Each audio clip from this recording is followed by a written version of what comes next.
I've got 6 easy brushstroke techniques to practice, especially if you are a beginner.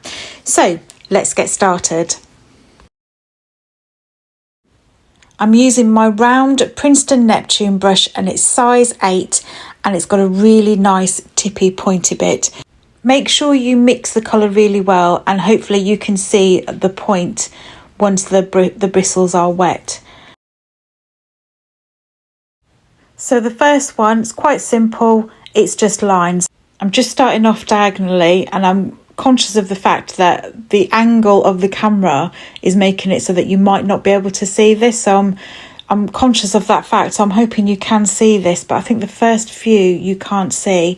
But basically it is just top to bottom.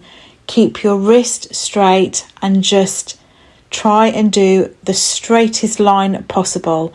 I'm really bad at painting straight lines, but use the point of the brush. If you've got a round brush, you will be able to do this. Use the point of your brush very lightly. We're not doing thick lines, we're just practicing thin lines and not touching the previous line that we've done before. And then I'm gonna mix that up a little bit and just practice tiny wiggly lines, because the technique is very similar to straight lines, but literally all you're doing is wrist control, brush control. I'm holding the brush quite close to the bristles as well. See how I'm not moving my wrist or wiggling my wrist about? So let's just try some more diagonal lines as well. Very light wavy ones. Again, I'm going on about this point and just practice not touching the line before. Let's just try some more lines, and these are good for maybe grass, stem. The first line where we did at the beginning, that's good for stems. And you've got your wavy lines, wavy stems, or it depends what you're painting. If you're painting different things, you can use all of these. If you're doing a landscape, these are quite handy as well. I don't do landscapes, but you might. So I'm going to mix up some more colour. Use this time to practice mixing colours as well and loading your brush properly. As a beginner, I don't think I knew that to start off with, so that's why I'm telling you. As a beginner, we don't use the brush like this. We tend to use the brush like we're writing, but turn your hand and we're going to do the line straight down and use the whole belly of the brush like this, nice and slowly. You might not be aware that you can use your brush like this. You might not have been told it before. Let's do that again, exactly the same. Load your brush and then exactly the same. And also note where I'm holding the brush.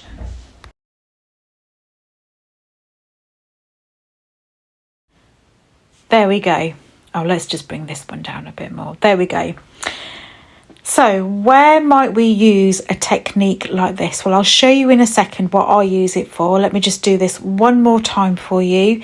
Let me know in the comments what you think to this one, because I bet I wasn't aware of it until I did it. So I use this for petals, and when I say I use the shape of my brush to create petals, I sometimes make my petals like this. And then I bring it down to a point. I bring the brush down to a point and it just makes really, really simple petals, or just the first part of a basic petal. And then with the point of the brush, I can add a stem, shape it a bit more, add some more colour to it. Let me do some shorter ones here. They do sort of look like they could be buildings. Again, I don't do landscapes, at least not yet anyway. They could be buildings in the distance. I'm not sure. Let's get on with number 3. So with this one, we're going to do light pressure, heavy pressure, but do not lift your brush up.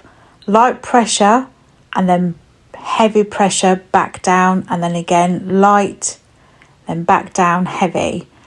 This is a really, really good practice on this one because I use this a lot for creating leaves.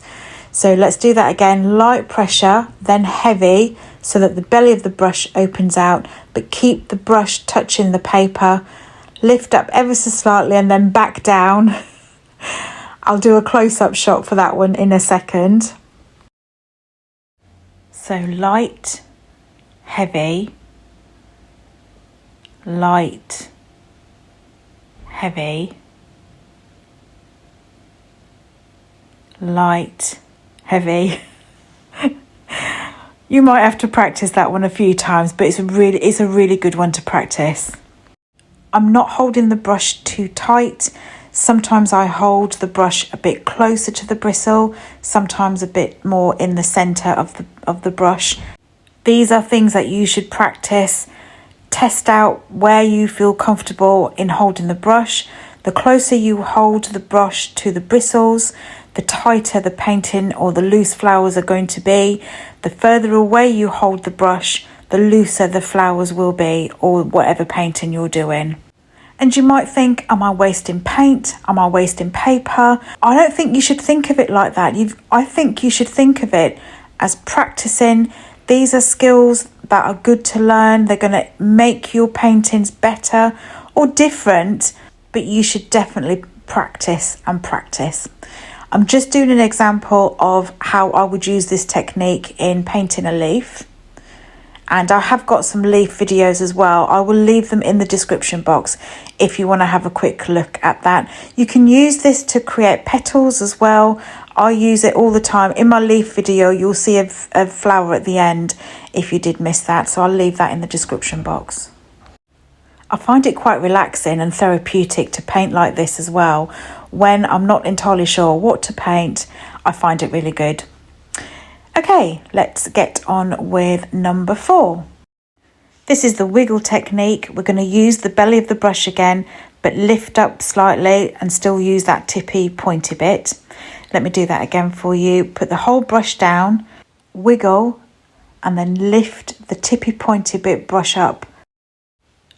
Again, another one to practice. I use this for wiggly leaves. So let me do that again. I'm going to go down this time. Light pressure, same as the leaf, but this time we're going to wiggle as we go down. Let me do that again for you.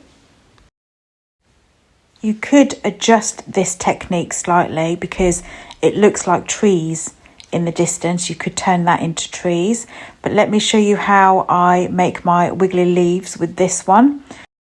Sometimes it's a case of practicing and then adjusting your hand slightly to get the shape or the angle of whatever it is that you're looking to paint. But this was a good one as well. I really like the wiggle technique. I use that a lot. Let me do one more for you.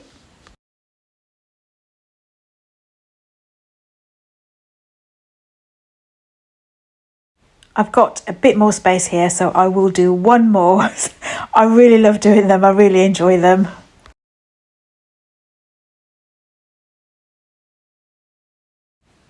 Number 5 is from the bottom up.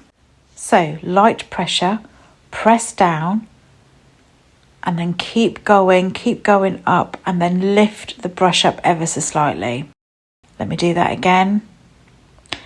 The reason why I'm showing you this one is because in my Tulip tutorial last week, I feel like you might have missed out on exactly how I created the leaves in that. So even though this is still a good technique to practice, I'm showing you how it becomes a leaf as well.